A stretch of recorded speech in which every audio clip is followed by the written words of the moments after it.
Hello বন্ধুরা, কেমন আছো সবাই? আশা করছি সবাই খুব ভালো আছো। আর আমরাও সকলে অনেকটাই ভালো আছি। তবে আমার শরীরটা একটু খারাপ। হঠাৎ করে সকাল থেকে প্রচণ্ড গলা ব্যথা হচ্ছে। কালকে থেকে একটু মনে হচ্ছিল। তো যাই হোক, চলো নতুন একটা ব্লগে তোমাদের সবাইকে অনেক অনেক স্বাগত ভালোবাসা জানিয়ে শুরু করলাম। সকালবেলা থেকে ফ্রেশ একটা সকালবেলা, রোদও উঠেছে। আর আজকে হচ্ছে কি বুধবার। তো দেখো, প্রথমেই তোমাদেরকে বলে রাখি, আজকে 5 দিন হলো কোনো ভিডিও তোমাদের সঙ্গে শেয়ার করতে পারি না। কারণ কি বলো তো, এই যে ভিডিওটা দেখতে পাচ্ছ এর পর দিন থেকেই বৃষ্টি আরম্ভ।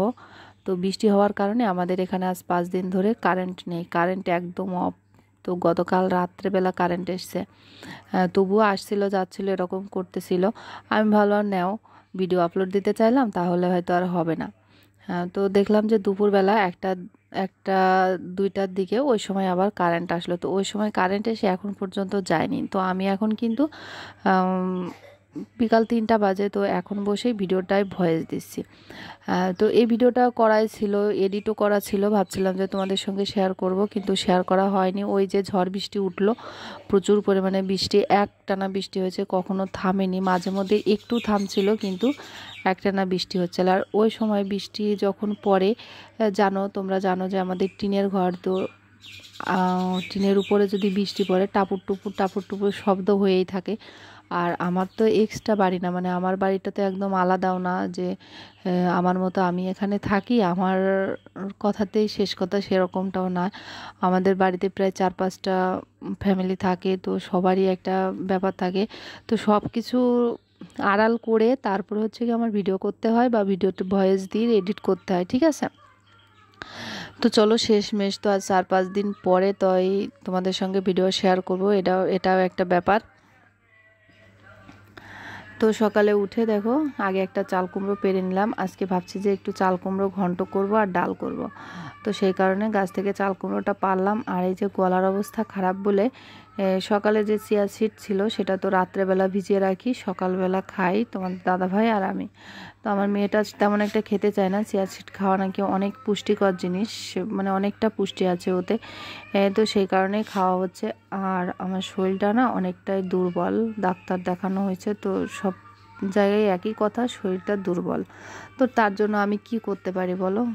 নিজের খেয়াল বলতে যেটুকু রাখার দরকার সেটুকু তো রাখি, তারপরও আমার সংসারের কাজবাজ সব কিছু তো আমাকে করতেই হবে। তো সব কিছু করে এখনও আমার বর মেয়ে ওরা কেউ ঘুম থেকে ওঠেনি, আমি চলে আসলাম রান্না করতে সকালকের কাজবাজ সেরে নিয়ে। আর তো দেখো, গাছে অনেকটা চাল কুমড়ো ধরেছে, তো যাকে যাকে দেওয়ার আর কি সবাইকে দিছি। তো দেওয়ার পরেও গাছে যে কটা চাল কুমড়ো আছে, ওর বন্ধুর ওখানেও পাঠানোর কথা ছিল, কিন্তু পাঠায়নি। পরে বললো যে না, ওদের চাল কুমড়ো নেই, তো বড়ি দেওয়ার জন্য লাগবে, তার জন্য ওগুলো পাকাতে। তো সে কারণে আর চাল কুমড়ো গাছ থেকে পাড়া হয়নি। তো অনেকটাই, প্রায় 5-7টা মতো চাল কুমড়ো পেকে গেছে। আর যা আছে টুকটাক করে আমরা খাওয়ার চেষ্টা করছি। এখন তো বৃষ্টির সময়, আজ বললাম যে আজ 4-5 দিন ধরে বৃষ্টি হচ্ছে। তো ওই প্রত্যেক দিন না হলেও একদিন পর পর চেষ্টা করছি চাল কুমড়ো ঘন্ট বা ভাজা তরকারি এসব খাওয়ার। তোমরা অবশ্য জানো যে আমার বরের পায়ের অবস্থা কীরকম। বৃষ্টির মধ্যে না ওর এই কাদা হলে, বিশেষ করে শুকনো থাকলে তেমন অসুবিধা হয় না, বাইকে করে যাওয়া আসা করে, কিন্তু যখন কাদা হয় তখন ওর হাঁটাচলা করতে অনেকটাই অসুবিধা হয়। সেই কারণে বাজারঘাটে যাওয়ার মতো তো কেউ নেই, ও একমাত্র অবলম্বন আমাদের বাজার করে খাওয়ানোর। তো এই বৃষ্টির আগেই একদিন বৃহস্পতিবারের দিন বাজার করে এনেছিল, তো সেদিন একটু বেশি বেশি এনেছিল সব কিছু। তো সেই সব কিছু দিয়েই এ কদিন চলছি। আর এই যে আজকে দেখো চাল কুমড়ো পেরেছি, আর এই যে বললাম ডাল রান্না করব, তার জন্য মসুর ডাল। তো মসুর ডালটা ধুয়ে টুয়ে দিলাম, আর এখন এই যে মরিচ চিড়ে নিচ্ছি, অর্থাৎ কাঁচা লঙ্কা, ওটাও দিয়ে নেব। আর আমার শরীরের অবস্থা, আমার যে ঠান্ডা লেগেছিল তোমাদেরকে বললাম, ওই সময় তো গলা ব্যথা হচ্ছিল। আর এখন যখন ভয়েস দিচ্ছি না, ভয়েসটাও খারাপ হয়ে গেছে, কারণ প্রচণ্ড ঠান্ডা, নিঃশ্বাসটা আটকে আসে, নিঃশ্বাস নিতে পারি না, নাক দিয়ে গাল দিয়েও নিঃশ্বাস নিতে হয়। তো ঠান্ডা অনেক দিন যাবত হলো, আমার ঠান্ডা এরকম লাগে না, তবে হঠাৎ করে ঠান্ডাটা লেগেছে। এই যে প্রচণ্ড গরম পড়ে, সারাদিন এত পরিমাণ গরম পড়ে কি বলবো। বিকালবেলা যখন রান্না করতে যাই তখন যে কী অবস্থা হয়, রান্না না, বিকালকে কাজ করতে গেলেই, যেহেতু মাঠে ঘাস আনতে যেতে হয়, ঘাসটা সেরে নিয়ে তারপর প্রত্যেকদিন রাত্রেবেলা স্নান করতে হচ্ছে। মানে এই কাজগুলো করতে গেলে এত পরিমাণ গা ঘামে যে স্নান না করলে আর থাকা যায় না। কিন্তু ওই যে স্নান করলে তারপরে ঠান্ডা লেগে যাচ্ছে, কী যে করব বুঝতে পারছি না। তো দেখো এই যে মাছ ছিল, ফ্রিজেই ছিল বড় মাছ, তো সে মাছটা আমি ভেজে রাখলাম অন্য একটা তরকারি করব বলে। আর এই যে মাছের মাথাটা এটা ভেজে নিলাম। এটা হচ্ছে একটা কাতলা মাছের মাথা। আগের দিন যে কাতলা মাছ এনেছিল বড় একটা, সেটা না, তার আগে একদিন কাতলা মাছ এনেছিল, সেটা একটু ছোট ছিল। তো সেই কাতলা মাছের মাথাটা দিয়েই আজকে চাল কুমড়ো ঘন্টটা করব। আসলে চাল কুমড়ো ঘন্ট করতে গেলে ওর ভিতরে একটু মাথা ভেজে দিলে, আর এই যে গরম মশলা দিলাম, দারচিনি এলাচ দিয়ে কাঁচামরিচটাও তেলের মধ্যে দিয়ে দিলাম। তো এসব কিছু রান্না না, মানে সমস্তটা আমার একা একা শেখা, কাউকে দেখে শেখা না যে আমি কারো রান্না দেখেছি সেটা দেখে শিখেছি, সেরকমটাও না। আমার নিজে নিজে মানে রান্না করতে করতে মনে হয়েছে এটার পর এটা দিলে হয়তো ভালো লাগবে। তো আমি রান্নার ওপরও না অনেক থিসিস করি, যে এমন এমন সময় হয় যে অনেক রান্না করে ফেলি, নিজে মন চায় যে এটা এটা করলে হয়তো ভালো হবে, কিন্তু দেখা যায় যে সবগুলো আমি সাকসেস হই না। কিছু কিছু ভালো লাগে, আবার কিছু কিছু এমন হয় যে অখাদ্যের থেকেও খারাপ হয়ে যায়। তো যাই হোক, সেটা ব্যাপার না, যেটা ভালো হয় সেটা তো হয়। তো নিজে আবিষ্কার করা রান্না, ঠিক আছে।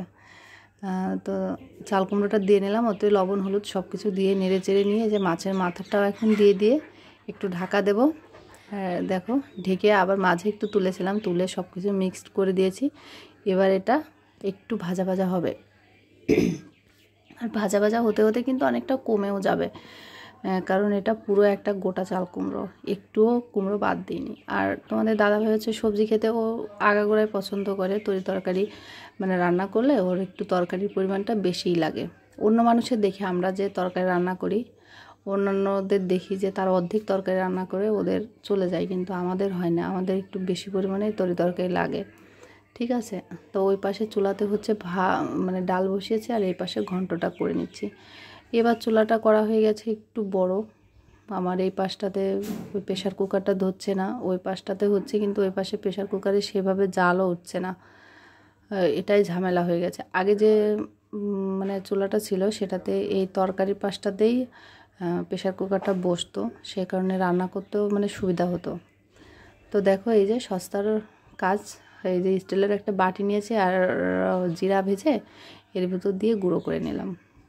আর দেখো এই যে গুঁড়োটা চাল কুমড়ো ঘন্টের উপর দিয়ে দিলাম। আসলে এটা একটু ভালো সময় নিয়ে করলে খুব টেস্টি হয়। তো দেখো রান্নাবান্না করে সকালকের খাওয়া দাওয়া কিন্তু করে নিয়েছি। দুপুর থেকে আর তোমাদেরকে সঙ্গে আমি কিচ্ছু শেয়ার করতে পারিনি। এখন চলে এসেছি বিকালবেলা, উঠোন বাড়ি বেশ চকচকে আছে। তো ভাবছি যে কালকে একটু ছাড়া টাড়া দেবো উঠানে, কারণ উঠানের অবস্থা একটু ধুলাধুলা হয়ে গেছে। আর গ্রামের কি বলো তো, এরকম ধুলোবালি হলে একটাই কাজ থাকে, তোমার গোবরে ছাড়া দেওয়া বা লেপা দেওয়া। তো উঠোনটা দেখতে পাও যে অনেকটাই বেশ বড়, তো সে কারণে মাঝে মাঝে একটু ছাড়া দিলে ভালো হয়। লেপতে গেলে না অনেকটা সময় চলে যায়, আর ছাড়া দিলে দ্রুত হয়ে যায়, এটা হচ্ছে ফারাক।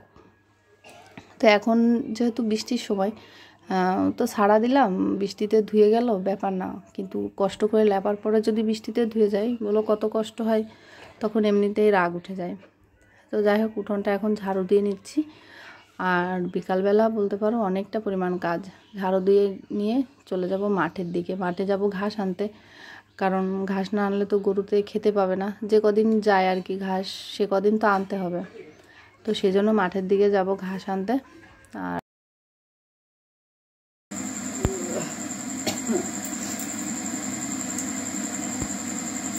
তো ফ্রেন্ডস দেখো, সন্ধ্যাবেলা আসলাম রান্নাঘরে একটু চা করার জন্য। ওই যে হিটারে জল দিয়েছি, আর শরীরের অবস্থা এত পরিমাণ খারাপ, দুপুর থেকে একদম শুয়েছিলাম, শুয়ে থাকতে পারছি না, বসে থাকতে পারছি না, গলা তো প্রচণ্ড ব্যথা, গলার কথা কি বলবো, কথা বলতেও কষ্ট হচ্ছে, নাকে ঠান্ডা লেগেছে আর গলায় এরকম গলা দিয়ে নিঃশ্বাস নিতে কষ্ট হচ্ছে, অল টাইম গলার ভিতরে ফুসফুস করছে। তো সেজন্য তোমাদের সঙ্গে কিচ্ছু শেয়ার করিনি, সত্যি কথা বলতে। সকালে যেটুকু পারছি শেয়ার করছি, কিন্তু দুপুরবেলা থেকে আর কোনো কিচ্ছু তোমাদের সঙ্গে শেয়ার করা হয়নি। বিকেল টাইমটাও খুব ব্যস্ততার সঙ্গে গেছে, কারণ বোঝো যে গ্রামে আমরা থাকি, গ্রামে থাকতে গেলে আমাদের প্রত্যেক দিনই বিকালবেলা যে কাজগুলো থাকে সেগুলো অনেকটা পরিমাণ, কি বলবো, এগুলো আমাদের প্রত্যেক দিন করতে হয়। তো সেই কাজগুলো করে নিয়ে একটু রেস্ট নিচ্ছিলাম, ভালো লাগছিল না বলে, তার জন্য চাটা কিছু খাওয়া হয়নি। আর সকালে যে রান্না করেছিলাম ওই সব কিছু আছে, সেসব ফ্রিজে রেখেছিলাম, তার জন্য এখন রাত্রেবেলা শুধু ভাত করলাম, আর কিছু করলাম না, কারণ আমার শরীরটা সত্যি আজকে খুব খারাপ। ভাতটা হলো, রাইস কুকারে বসিয়েছিলাম, এই যে ভাতটা হওয়ার পরে এটারে জল দিলাম, যেহেতু এখানে পয়েন্ট আমার একটাই আছে, এই যে দেখাচ্ছি, এই যে দেখো এই পয়েন্ট, এটা নষ্ট, তো এটা ভালো একটা পয়েন্ট, সেজন্য আর কি এই একটা পয়েন্টে কাজ হয়। তো এখন একটু চা করব তোমার গোলমরিচ দিয়ে, একটু গোলমরিচ থেতো করে দিয়ে এর ভিতরে দেবো, যাতে গলাতে গিয়ে লাগে। আর গোলমরিচ খাওয়া খুবই ভালো, বিশেষ করে ঠান্ডা লাগে। আমার যে কি কষ্ট হচ্ছে, অনেক দিন এরকম ঠান্ডা আমার লাগে না, আগে প্রায় সময় লাগতো, তবে অনেক দিন ঠান্ডাটা লাগে না। হঠাৎ করে জানি না কেন আবার এখন এই ঠান্ডার সমস্যাটা হচ্ছে। শরীর যদি ভালো না থাকে বলো, একা সংসারে কাজ বাজ কে করে, কি করে কি হবে আমি জানি না সত্যি। আর আমার কথা শুনে অবশ্যই তোমরা বুঝতে পারছো যে আমার শরীরটা কতটা খারাপ। তো ভাবলাম যে তাহলে তোমাদের সঙ্গে একটু কথা বলি, তাহলে একটু ভালো লাগবে। এটাই হচ্ছে কি আমার একমাত্র মানে ভালো লাগার জায়গা, যেহেতু কোথাও যাই না, কারোর সঙ্গে বসি না আর কি, জীবনটা অন্যরকম একটা ইসের মধ্যে নিয়ে চলে গেছি, সবার থেকে বাইরে বলতে পারো। আগে যেরকম সবার সঙ্গে মিশতাম, সবার কাছে যেতাম, বসতাম, এখন সেরকমটা হয় না। এখন সারাদিন একা একাই থাকি, একা একাই এই যে তোমাদের সঙ্গে বকবক করি আর সংসারের খুঁটিনাটি করার চেষ্টা করি।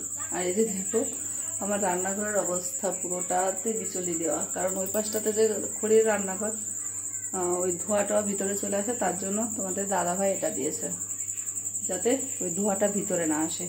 আর ভিতরে আসলে ওই পাশে তো আমাদের এমনি টিন, এটা তো সিমেন্টের টিন দেওয়া হয়েছে দেখো, কিন্তু ওই পাশটাতে এমনি টিন দেওয়া, তো এই ধোঁয়াটা এখান দিয়ে এসে ওই টিনগুলো নষ্ট হবে, সেই কারণে এখানে হচ্ছে গিয়ে এই পাশে বিচলি দিয়ে বন্ধ করা।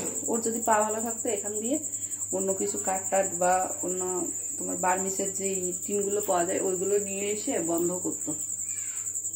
তো যাই হোক, চলো এই যে কাপ টাপ নিয়ে নিয়েছি, এখন চাটা করি, পরে যদি পারি অবশ্যই তোমাদের সঙ্গে দেখা হচ্ছে। এরকম ভাত করেছি, তো সকালকে সেই ঘন্ট ছিল, সেটা এই যে ভাতের ভিতর দিয়ে দিয়েছি গরম করার জন্য, ঠিক আছে। আর ডাল আছে, ডালটাও পরে করব। বাবা